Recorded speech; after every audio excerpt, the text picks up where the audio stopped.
Ferg, what's good? What's poppin', bro? What you doing right now? Painting in the studio. See, a lot of people don't know that you actually have an art background.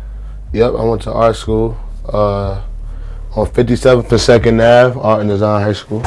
At the time that you was going to art school, was you fucking around with rap, or was you thinking that art was going to be your future? Nah, I was fucking with rap.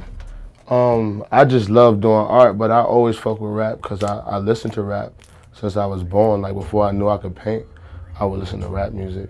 My father introduced me to hip hop at a young age. Okay. First, I got introduced to hip hop by a CD cover. So that CD cover led me to like wanting to know what was inside that CD. And I listened to it, and then I was like, oh, these are the songs my daddy be playing all the time. Well, tell me about the Ferg name in Harlem. The Ferg name in Harlem is definitely in full effect, you know, since like, you know, my uncle, who was like a terror in the streets, you know, T. Ferg, he rolls with me now.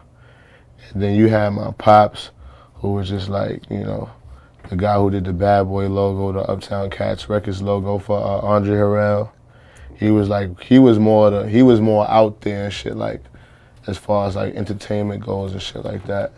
My grandmother, who would always like receive awards and all of that shit for helping the community and doing things for kids in the neighborhood. And you got Kim Ferg, who also works for Minisync, and she does shit for like the neighborhood and shit. So now, when you say a terror in the streets, what does that mean? Like a terror in the streets, doing street shit, you know what I'm saying, hustling. He was locked up for like damn near 20 years. You know what I'm saying? In and out of jail all his life. Been in more than he been out. So now it's just a blessing to see him like enjoy all these different countries and shit with me. You know, it's sad because he couldn't go to like New Zealand. I mean, Canada. We went to New Zealand, but he couldn't go to Australia and he couldn't go to Japan with me. So that was kind of fucked up. But that just let me know I'm not hot enough yet, because if you hot, then I'll be able to take him anywhere. The one thing about ASAP Mob that's sort of been kind of I think a major thing in what you guys do is the fashion aspect. Explain how that part really kind of came together.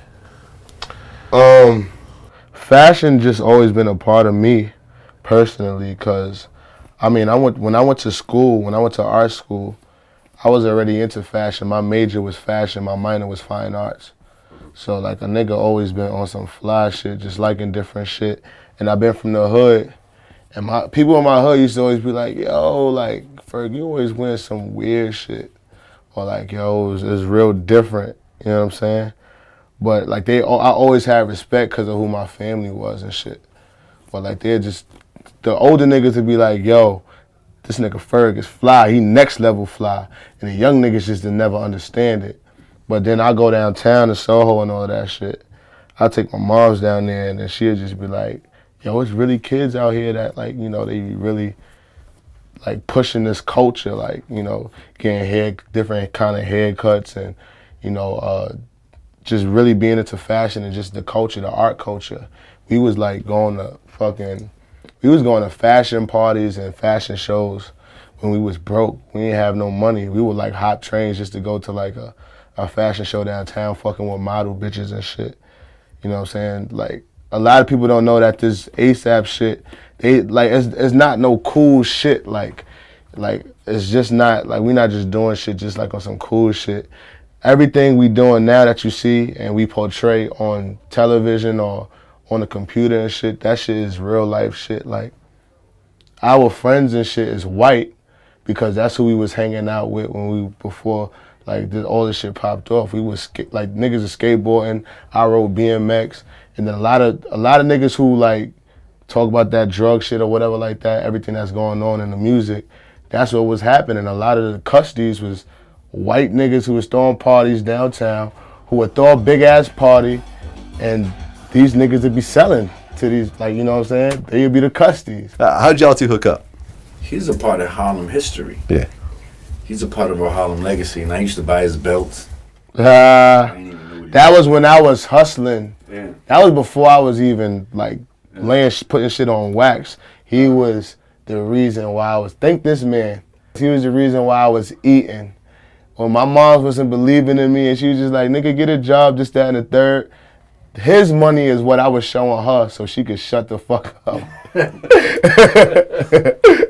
His passion is what I connect with. His passion, Rocky passion, and everybody that come from nothing into something passionate, and that's why we in here now.